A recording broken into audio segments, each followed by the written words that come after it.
皆さん、こんにちは。みきこです。私のポッドキャストを聞いてくれてありがとうございます。このポッドキャストは日本語勉強中の方向けにお届けしています。日本の文化や私が日々の暮らしから感じていることや体験したことなどを日本語で話しています。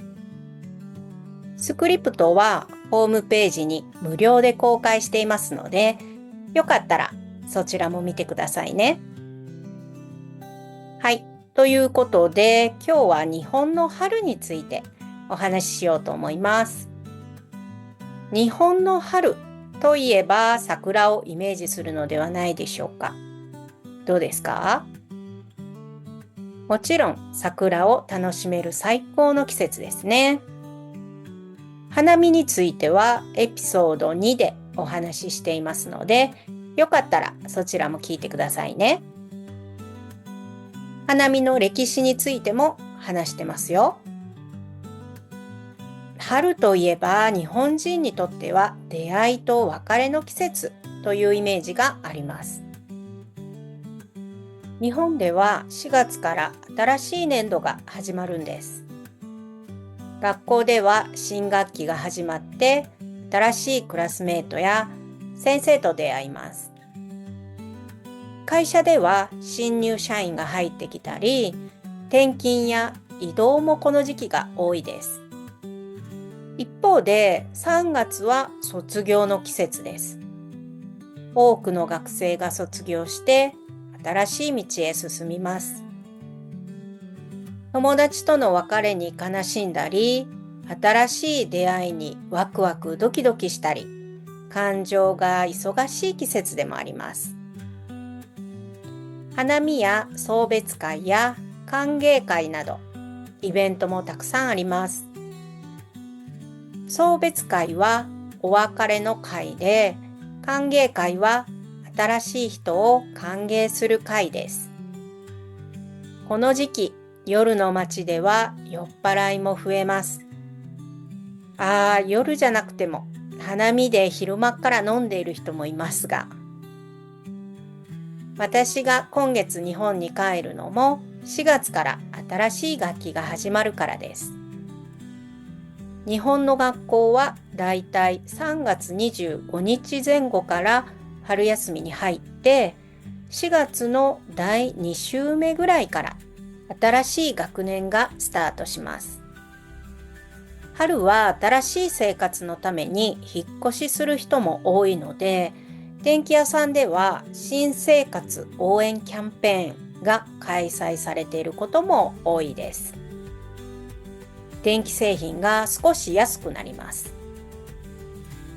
彩りの教材にも出てきていましたよ。こういうキャンペーンに乗っかるとお得に買い物ができますね。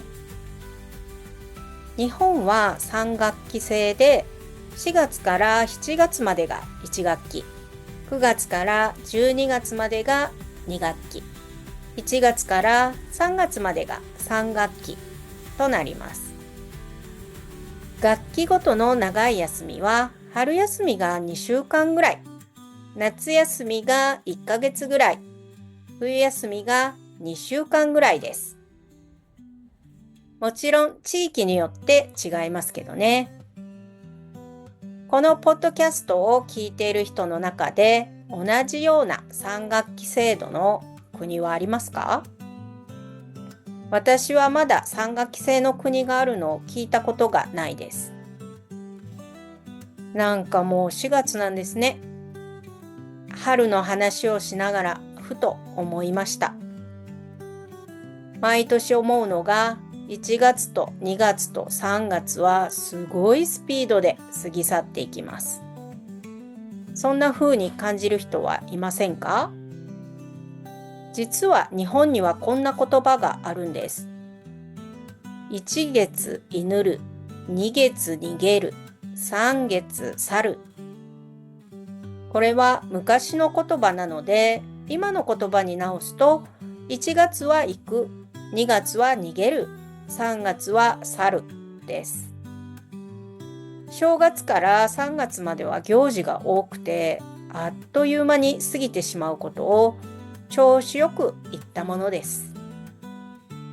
確かに行事はいっぱいあります。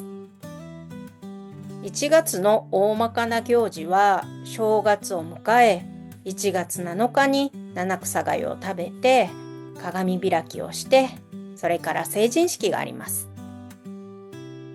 細かく分けるともっとありますが、表向きに知られている行事だけでもこれだけあるんです。2月の行事は節分、立春、建国記念日、バレンタインデー、天皇陛下の誕生日といったところでしょうか。3月の行事はひな祭り、お水取り、ホワイトデー、春分といったところでしょうか。いやー、多いですね。そりゃあっという間に過ぎますね。でもみんながすべての行事に関わるわけではありませんので、成人式は成人する人だけだし、建国記念日や天皇陛下の誕生日は祝日というだけだし、お水取りは奈良の東大寺で行われているイベントなので、実際に自分が何かをするというわけではありません。このお水取りの行事が終わると、奈良に春が訪れると言われています。ですので、お水取りの行事の映像がテレビから流れてくると、春が来たんだなーって思います。こうしてみると、日本ってどの季節もじっくり味わっている感じがしますね。ちなみに4月が年度始まりとしている理由は、政府の会計年度のスタートが4月1日だからと言われています。学校運営に必要な補助金を政府から受けるためにも、会計年度に合わせた方が都合が良かったみたいです。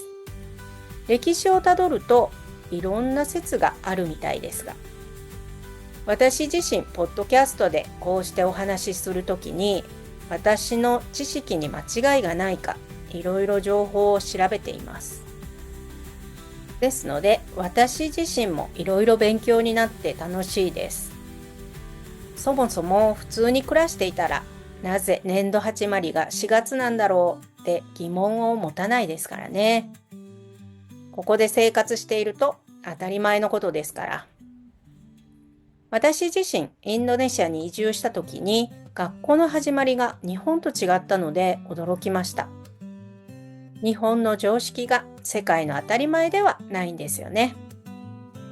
はい、今日はここまでです。春といえば桜、花見というイメージがあると思いますが、出会いと別れの季節でもあるというお話でした。最後まで聞いてくれてありがとうございました。ほなまたね。